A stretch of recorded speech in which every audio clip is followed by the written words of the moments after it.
ઓય મારા માટે ચા બનાવી દો ને. નોકર સમજી રાખ્યો છે મને? તું કેમ બધું કરવાનું મારે? જાતે બનાવી લે હાલ.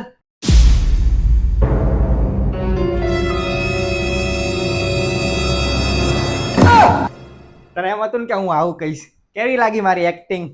હવે તારે ચા બનાવી છે ને એ મને ખાલી કહી દે કે કઈ કઈ ચા બનાવી છે, કેવી રીતે બનાવી છે. એકદમ જોરદાર ગરમા ગરમ મસાલા વાળી, અને તારે જે જોતું હોય ને એ મને કહેતી રહેજે, એવી રીતે હું બનાવી દઉં ચા. બોલ. પુદીના વાળી બનાવીને આવો જાઓ. હા હા, મસ્ત એકદમ તાજો ફુદીનો તોડી આવું અને ગરમા ગરમ આદુ બાદુ બધું ચકાચક નાખીને બનાવીને આવું. હો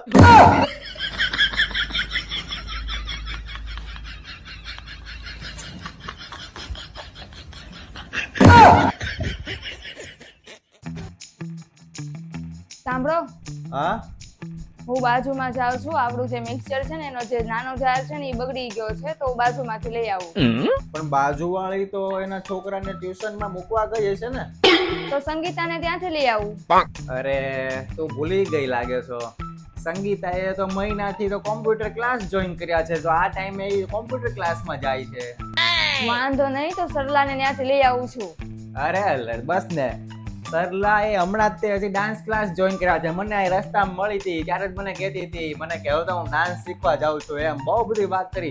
અત્યારે ઈ રીતે ડાન્સ ક્લાસમાં ગઈ હશે. કાંઈ વાંધો નહીં, હવે મને મૂકી જાજો. કેમ, તારે ક્યાં જવું છે? ભૂલી ગયા કે શું? હું સિલાઈ કામ માટે તો જાઉં છું. કેટલા વાગે જા છો?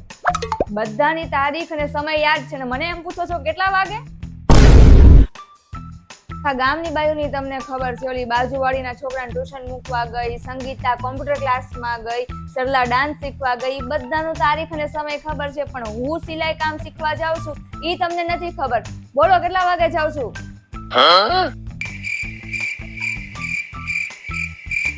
બોલો બોલો, બધાના તો સમય ને બધું ખબર છે ને. મારો ટાઈમ ઘડિયાળ જોઈને કયો છો? બોલો કેટલા વાગે જાઉં છું? તમારું તો છે ને ઘરની બહાર નીકળવાનું બંધ કરી દઉં, જોઈ લેજો. ફોન આવે છે. છોકરાના સ્કૂલમાંથી આવ્યો છે. Hello, good morning. હા હા, ગુડ મોર્નિંગ. બોલો બોલો. કાલે છે ને પેરેન્ટ્સ મીટિંગ છે, તો તમારે આવવાનું છે ફરજિયાત. હા હા, પણ કાલે તો હું બીઝી હશે એટલે હું તો નહીં આવી શકું, પણ એમના પપ્પા સાથે એ લોકો આવી જશે. નહીં, એમ નહીં ચાલે. ગઈ વખતે એમના પપ્પા સાથે જ આવ્યા હતા, તો એ મારો નંબર અને મારું એડ્રેસ માંગતા હતા, મારી પાછળ પડી ગયા હતા. એટલે તમારે આવવાનું જ છે ફરજિયાત. હા હા હા, હું સાથે આવી જઈશ. હા ના, એક કામ કરો, હું એકલી જ આવીશ. બરાબર? હા હા, તમે એકલા આવો તો બહુ જ સારું, વધારે સારું. અને દર પેરેન્ટ્સ મીટિંગમાં તમે એકલા જ આવજો, પપ્પાને ન લાવતા. હા હા, વાંધો નહીં. સારું. Oh no!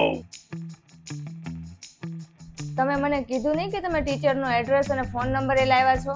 અરે ના ના ના, ફોન નંબર નથી મારી પાસે. એને મને આપ્યો જ નહોતો. એને આપ્યો નથી, પણ તમે તો માંગ્યો જ તો ને. અને બીજું બોલો તો, આ તો મને ખબર પડી કે માંગ્યો છે તમે ફોન નંબર. બીજા કોના કોના માંગ્યા છે બોલો તો. જો તમને જમવાનું બનાવતા નથી આવડતું તો તમે ચિંતા ન કરતા. તમારો ફોન લ્યો અને તમારે જે વસ્તુ જમવું છે ને એ સર્ચ કરો, અને એમાંથી સૌથી વધુ લાઈક અને વ્યૂઝ વાળો વિડીયો હોય ને એ કાઢવાનો, અને એ વિડીયો તમારા હસબન્ડને બતાવી દેવાનો. આ મંચુરિયન છે ને એ બનાવી દેજો. એક મિનિટ, ફોન આવે છે. હા બોલ સુધા. હા મનીષા, હમણાં તે ઓલો વિડીયો મૂક્યો ને કે પતિને જમવાનું બનાવવાનું કહી દેવાનું, જો ન આવડતું હોય તો વિડીયો કાઢીને. હા હા, એ તો મેં મૂક્યો. હા, તો મારે એવું છે કે મારા પતિ છે ને એ નોકરીએ જતા રહ્યા છે, તો હવે હું શું કરું? એક કામ કરીશ, તું તારા પતિને મોકલીશ અહીંયા જમવાનું બનાવવા માટે.